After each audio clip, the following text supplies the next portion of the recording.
अगर वो आग नहीं लगाता तो रावण का सोने का लंका आज सुरक्षित होता। मुझे लग रहा है कि मैं सही हूं तो सही हूं। जिसको जो सोचना है सोचने दो, कम से कम इसी बहाने याद तो रखते हैं मुझे।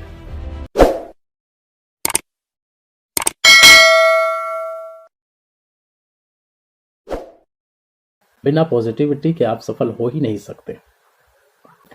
लेकिन आजकल होता क्या है, कोई दो बात बोल दिया कि आप गलत कर रहे हो तो आपको सच में लगता है कि हम गलत हैं।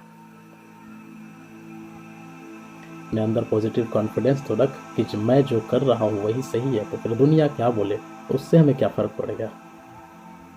मुझे लग रहा है कि मैं सही हूँ तो सही हूँ। किसी ने एक लाइन बड़ी कमाल की कही है कि दुनिया मेरे बारे में क्या सोच रही है, अगर ये भी हम सोचने लग जाए तो फिर दुनिया क्या सोचेगी। जिसको जो सोचना है सोचने दो, कम से कम इसी बहाने याद तो रखते हैं मुझे।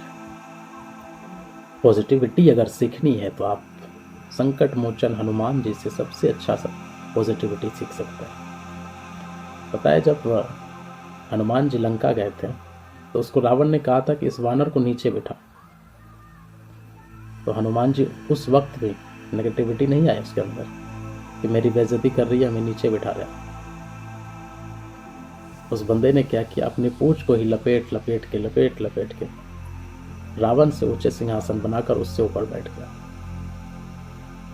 जब दोबारा रावण ने कहा कि इसका पूंछ बहुत ज्यादा लंबा है, बहुत ही ज्यादा, हमसे ऊपर सिंहासन बिठा लिया, ऐसा करो इसके पूंछ पे तेल लगा के कपड़ा बांध के जला दो। उस वक्त भी इस बंदे के दिमाग में नेगेटिविटी नहीं पैदा हुआ कि अब तो मेरा पूंछ जला देगा, अब क्या होगा। उस वक्त बंदा भी क्या रहा, खुश रहा कि जो करता है करने दो। जब तेल लगाया गया, कपड़ा बांधा गया, उस पर आग लगाया गया तो जली किसकी। अगर वो आग नहीं लगाता तो रावण का सोने का लंका आज सुरक्षित होता।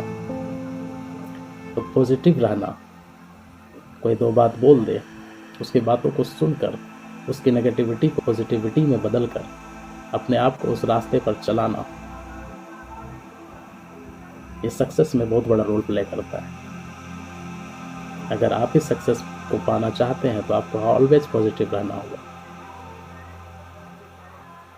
चाहे आपसे किसी भी प्रकार की गलती भी हो जाती है किसी चीज को करने में, तो आप उस वक्त भी अपने आप को पॉजिटिव रखने का कोशिश करें। लेकिन आजकल के लोगों में क्या होता है, वो नेगेटिविटी को अपने अंदर इस कदर हावी कर लेते हैं कि इतने ज़्यादा डिप्रेस हो जाते हैं, इतने ज़्यादा टेंशन में हो जाते हैं। जहाँ लोग 100 साल में मरते थे, 80 साल में मरते थे, अभी 50 से 60 साल होते होते गुजर जाते हैं। उम्र कम होते जा रही है। अगले नंबर पे आता है जिज्ञासा। हमेशा सीखने की चाह रखनी चाहिए। आपको जो चीज़ नहीं आती उस चीज़ को सीखो, उस चीज़ को करो। और सक्सेस को पाने के लिए धैर्य होना बहुत ज़रूरी है, पेशेंस होना बहुत ज़रूरी है। अगर आपको धैर्य सीखना है तो दशरथ माझी की कहानी पढ़िए। क्या जिस दिन वो अपनी छेनी पे पहली हथौड़ी मारा था, उसे लगा था कि मैं इस पहाड़ को तोड़ सकता हूँ। लेकिन धैर्य से मेहनत करते करते करते अंत में 20 साल लगे उसे उस पहाड़ को तोड़ने में, और पहाड़ भी हार मान के रास्ता बनने के लिए तैयार हो गया। पहाड़ भी हार मान लिया उस इंसान से कि भाई तू जीत ले, तू बहुत मेहनती है, बहुत धैर्यवान इंसान है, जा मैं तेरे से रास्ता बन जाता हूँ। पहला है self awareness, self direction, self discipline, confidence, जिज्ञासा, धैर्य। अगर ये सब चीज़ आपके अंतर्गत है तो आप सफलता के रास्ते पे आसानी से जा सकते हो। बेशक आपको थोड़ा लेट लगे, लेकिन आप एक न एक दिन सफल जरूर हो जाओगे, और मैं भी उसी रास्ते पे हूँ। तो वीडियो को लाइक, चैनल को सब्सक्राइब और अपने दोस्तों के साथ शेयर जरूर।